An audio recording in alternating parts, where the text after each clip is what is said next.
What's going on, guys? Welcome back to Leafs Chatter. It's been a while since we've done one of these. It's been 2 weeks since we've done an actual Leafs topic or a Leafs fan report. So, looking at this one here, Leafs lose 4-2 against the Tampa Bay Lightning. I mean, as much as I want to give them the benefit of the doubt for, having 2 weeks off and playing in the Olympics and all that shit, but it doesn't really matter because Tampa looked fine. Kucherov played insane all night, so I don't want to hear all that bullshit when people are giving them the benefit of the doubt. I personally am not. Like, looking at it here, we also got 2 goals, or they got 2 goals disallowed, so it could have been way worse, but they're both offside. So the first period ended 0-0, 8 shots to 4 for the Leafs.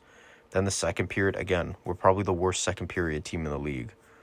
Second period, we get outshot. They got 20 shots that period, which is insane. Nuts. That's also where they got their first goal that actually counted. The only positive I'm going to take from all of this is that, number one, we're outstanding in the face-off dot. Like, we usually beat all teams in terms of face-off percentage. Our power play was pretty good. We ended up getting 1 power play goal out of the 2 power plays that we had. So 50% for the night. And then the other positive is our PK. Tampa didn't get 1 goal that actually counted on the PK. So I'll take that. That's pretty damn good. So, like, Scott Lawton, in terms of PK, I thought played good, but in 5-on-5, he wasn't that good, which we'll get into him in just a second. But, like, looking at the stats here, it looks pretty even, but in terms of gameplay and you just look at possession, we're getting outpossessed. Now, getting into the goals here, Point got the first one in.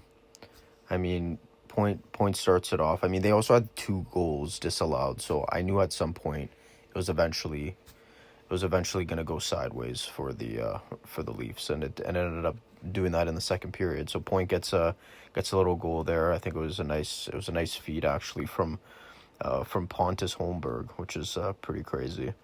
And then Goncalves, he ended up doing a nasty deke on Stolarz. Again, breakaway. It's not really much you could ask Stolarz to do on that one. Like, as much as you do want to save, it is what it is. And then you go into the third period, I thought they were going to have some juice. They didn't. So Kuch ended up getting a goal there, making it 3-0. And then the Leafs didn't start turning it on a little bit until the end. Johnny T with a power play goal assisted by Willie. That was a nice goal. It was a rip from the point. Have him on my fantasy team, so that was the only positive there. But then we get that goal, and what was it? 11 seconds later, Point ends up scoring. So we gave up that momentum, and then Nyes ended up getting a fluky-ass goal where he just shot it. I don't even know how it got through Vasilevsky because he was a wall all night, but then ended up making it 4-2, which if you didn't let in that shitty Point goal, it could have been freaking 3-2, but it is what it is. I mean, at the end of the day, you can't turn it on right at the end of the game and expect to win. You can't do that. That's not how it works. That's not how the NHL works. The Leafs have done this in the past, and then we forgive them. They're like, oh, well, they pushed back in the last 5 minutes. Okay, cool. But what were they doing?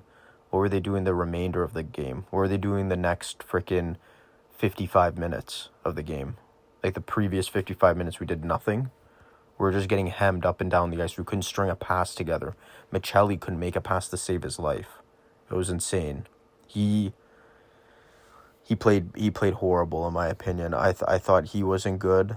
I thought, although Yarncroke was in a minus tonight, which is crazy, he doesn't do anything. Look, he's a cardio merchant. He doesn't even lay hits. Pretty much everybody at the bottom, like from Lorentz down, was horrible.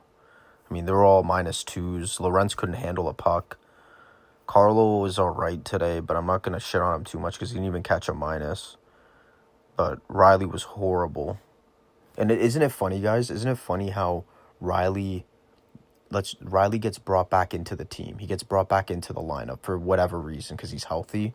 You should fucking sit him. And you bring him back in, and now the team loses? We're on a 3-game winning streak without him. We're on a ridiculous, I think we're like 25-14-2 with Riley not on the team. But Chief wants to bring him back in. God fucking knows why. It makes no sense to me. He was horrible all night. Benoit was garbage. That guy was taking penalties left, right, and center. Nick Robertson, he was hustling, but got a -2. Lawton was a -2. He was only good on the PK, so he didn't have a good game. And then McCabe, Stetcher, and Waugh, just no good. I mean, I get you can say it's the first game back, but look how good Tampa looked. They looked like they didn't have a fucking day off. So, that's all I'm saying. But yeah, that's pretty much all I wanted to go over. I thought our goaltending was okay. I wouldn't say it was amazing. Like, Stoller's made some okay stops, but it is what it is. Like, he had a sub 900 save percentage. Not gonna blame it all on him because the Leafs played pretty bad in front of him, but I mean, it is what it is. So we'll see what happens tonight against Tampa. I'm not sure what the hell the Leafs are going to do. I'm hearing that the Leafs are going to sell, but I'm also hearing that the Leafs are actually going to try and grab players because they want to make the playoffs. So I have no fucking clue what's going to happen with these guys. We'll see what happens with Florida tonight because that'll be a clear indicator. Because you already lost to Tampa. They're in first place, so it doesn't... Although I don't want to say it doesn't matter, but we weren't catching up to them. But we could have used those points. Let's just be honest. We need every point that we can get. If we lose to Florida tonight, who we're competing with Florida to make it into the playoffs. So that's a team that you definitely want to beat. And they're not as good as Tampa. So I would like to think we could win this game. I think Joshua's coming back in. Hopefully they take Yarncroke out and they put Joshua in. I think they didn't play him today or last night because of the back-to-back, so they want to give him some rest because he hasn't played in a while. So they're going to play him against Florida just because they're more physical, I'm assuming. But Wall's playing, so we'll see how he plays tonight, and hopefully we can get a dub. But we'll worry about the trade deadline when it gets to that point. I'll be making a shit ton of videos for you guys so you guys can listen to everything that I'm kind of hearing. And yeah, that's it for this one, though, guys. I'll talk to you in the next one. Like, comment, subscribe, share, and I'll see you later. Peace.